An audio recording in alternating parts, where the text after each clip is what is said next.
Fear of public speaking. Fear of public speaking is rarely about a fear of speaking itself.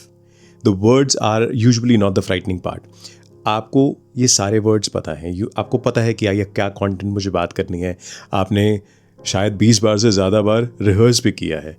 You know the subject, your subject better than anyone else in the room. But उसके बावजूद the moment you stand up on the stage and you see कि 20 लोग मेरी तरफ देख रहे हैं, something inside you changes. Your breathing changes, your voice changes and you become conscious of your hands. मेरे हाथ क्या इस टाइम पे कर रहे हैं, मेरा फेस किस तरह से है, मेरा पोस्चर कैसा है, क्या मैं ठीक से पॉज ले रहा हूँ या मैं कुछ ज़्यादा पॉज तो नहीं ले रहा हूँ. And suddenly you are no longer speaking, suddenly you are watching yourself speak. आप अब खुद को जज कर रहे हो कि मैं कैसा दिख रहा हूँ. And here's something interesting that happens once you start doing that. The moment you start watching yourself through the eyes of your audience, the imagined eyes of your audience, the audience is not sitting out there now. वो audience आपके अंदर आ गई है. Like they have entered your head now. And now you're trying to speak and judge yourself at the same time. आप बात भी कर रहे हो और खुद को भी देख भी रहे हो, क्या मैं ठीक से बोल रहा हूँ या नहीं बोल रहा. अब दो तरफ माइंड हमेशा जगल कर रहा है. How can a mind speak freely when another part of the mind is standing behind with marker which says ये ठीक से सेंटेंस बोला है कि नहीं बोला. Was I good enough? Did they understand what I was trying to say? Do I sound intelligent? Did I pause too long और too short? Did they notice that I was nervous? और इसके पीछे एक गहरा सवाल है जो मुझे लगता है कि आपको अपने आप से पूछना चाहिए. What would it mean or say about me if they didn't like what I spoke and what they saw? Hypothetically speaking, अगर वो आपका बोलना, आपकी स्पीकिंग स्टाइल को पसंद नहीं करते, how much of it impacts you? और वो आपके बारे में क्या बोलता है जिस चीज़ से आप डर रहे हो? अब इस सवाल का जो जवाब आएगा उसके साथ थोड़ा सा बैठना, आप जानने की कोशिश करना ये क्या कहना चाह रहा है. शायद पब्लिक स्पीकिंग को हमने कुछ ज़्यादा पर्सनल तो नहीं ले लिया. अगर हमें लगता है कि हमने एक प्रेजेंटेशन बहुत खराब दी, that means we are a bad speaker, then we have made this performance as our identity. अगर आपको लगता है कि आप एक सेंटेंस भूल गए हो और that says that you are an incompetent person, that you don't know the subject, that is so wrong. अब उसके बाद एक मोमेंट की मिस्टेक लगेगा कि बहुत बड़ा खतरा हो गया है एंड वो पूरी इमेज को शैटर कर देता है. जो मैं आज तक अपने बारे में सोचता आया हूँ उसको सब कर देता है. और परफॉर्मेंस जो मैं कर रहा हूँ और मेरी आइडेंटिटी इतना मर्ज हो गई है कि अब वो प्रेजेंटेशन नहीं रही.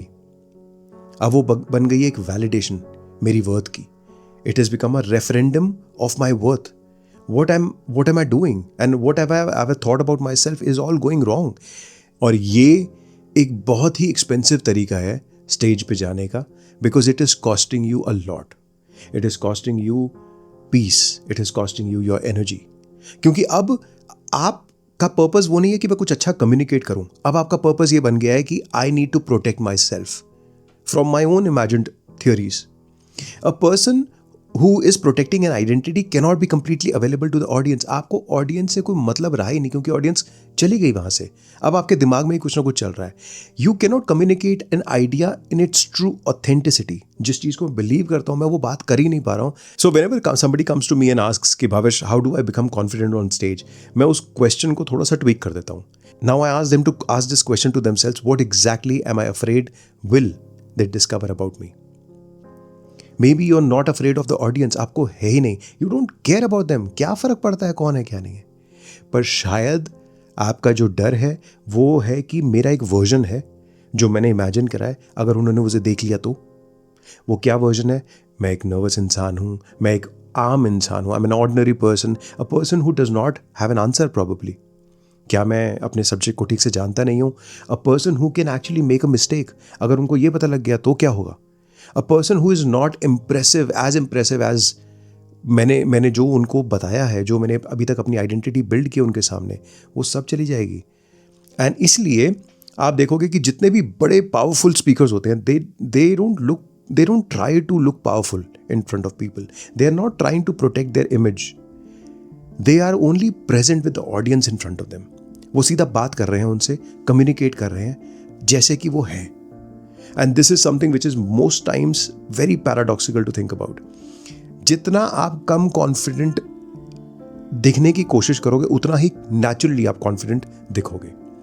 Because confidence is not always absence of nervousness. ऐसा नहीं है कि अगर आप नर्वस हो तो आप कॉन्फिडेंट नहीं हो. Sometimes confidence is the absence to fight the nervousness. Allow your hands to tremble, it is okay. Allow your heart beat to go faster, it is not a problem. हो सकता है कि जो आप पहला सेंटेंस अपने स्टेज पे बोलो, that is not as planned as you had rehearsed. It is okay still. Your body is allowed to know that something is happening, and that is why you having all these bodily movements. कभी कुछ shivering हो रही है, कुछ trembling हो रही है. It is okay. You don't have to turn every sensation into a problem. ऐसा क्यों हो रहा है? मैं anxious तो नहीं feel कर रहा. नहीं. अगर हार्ट बीट ज़्यादा तेज़ हो रही है, ये कुछ नहीं बता रही है. ये सिर्फ ये कह रही है कि उसे डर लग रहा है. अगर माउथ ड्राई हो रहा है तो इट्स नॉट अ फेलियर. अगर आप पॉज ले रहे हो, it is not a sign of incompetence. Sometimes your body is simply preparing you to take action. Body को जितना समझ में आ रहा है वो कह रही है कि आप इस तरह से एक्शन लो. और आप इन सिग्नल्स को फाइट करने में इतनी एनर्जी क्यों गवा रहे हो? If you stop fighting this sensation, these signals, this information, आप सडनली रियलाइज करोगे, डिस्कवर करोगे कि there is so much energy which is available to you for the thing you actually came here to do. That is to communicate, that is to present your idea, that is to connect with your audience, and that is to serve the audience with your knowledge, with your wisdom, to offer something that is incredibly valuable. So next time जब भी आप presentation के लिए जाते हो, एक चीज़ थोड़ा सा डिफरेंट करना. अब इस बार आपने अपने आप से ये नहीं पूछना है कि how am I going to perform. ये सवाल ही नहीं करना है आपने. उसकी जगह पे आपने एक और सवाल करना है कि ये लोग यहाँ पे क्यों आए. अब इसमें बहुत एक सटल सा डिफरेंस है. पहले क्वेश्चन में आप स्पॉटलाइट में आ जाते हो कि मैं इसको कैसे अच्छा सा परफॉर्म करूं. स्पॉटलाइट हमारे ऊपर आ जाती है.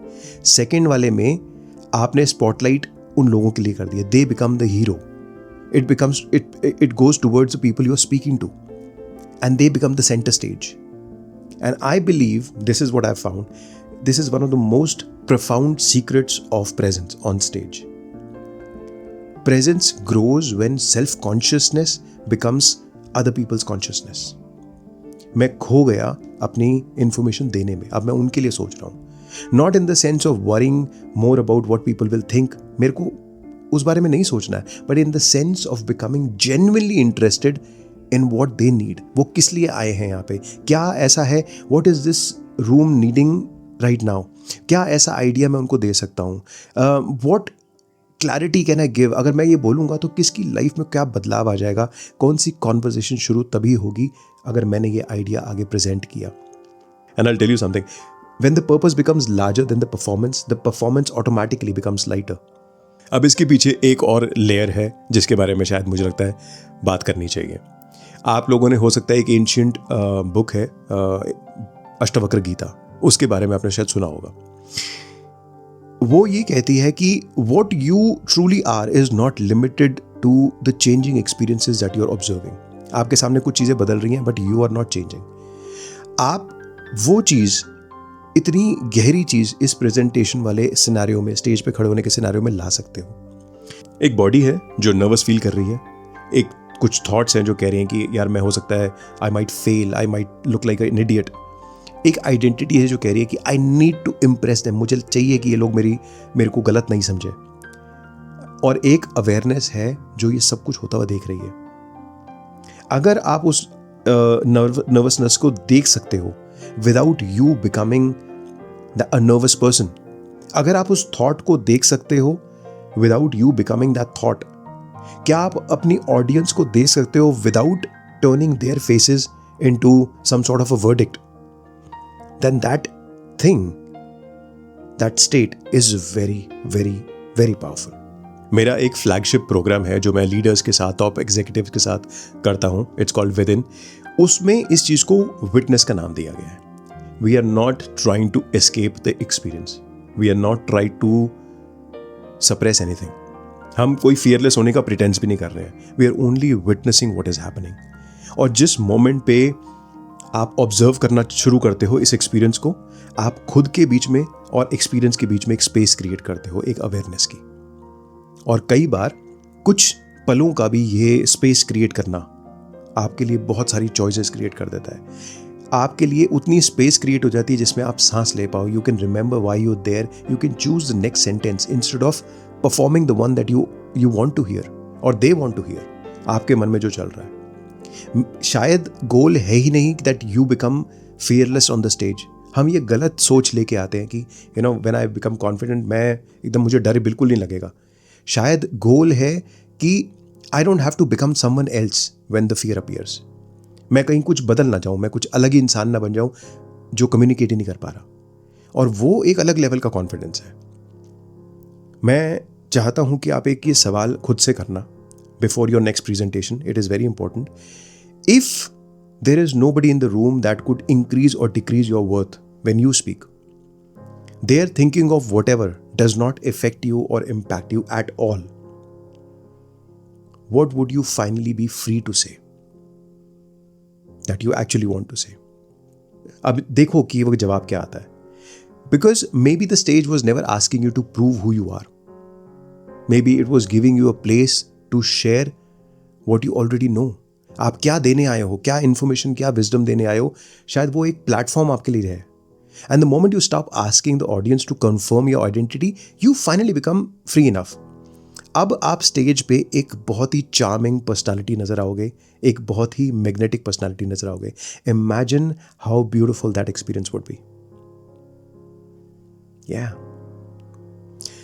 If you like this video, we post videos like this on topics like such, very interesting topics, to find you in a peace, clarity, and helps you live a life to its infinite potential, something that life has to offer you.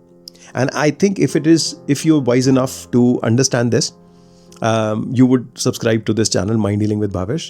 I shall be back soon with another such video with some amazing topics very soon. And until then, I want you to stay blessed, stay healthy, and catch hold of this wisdom if you can. Thank you for joining in. Take care. Bye-bye.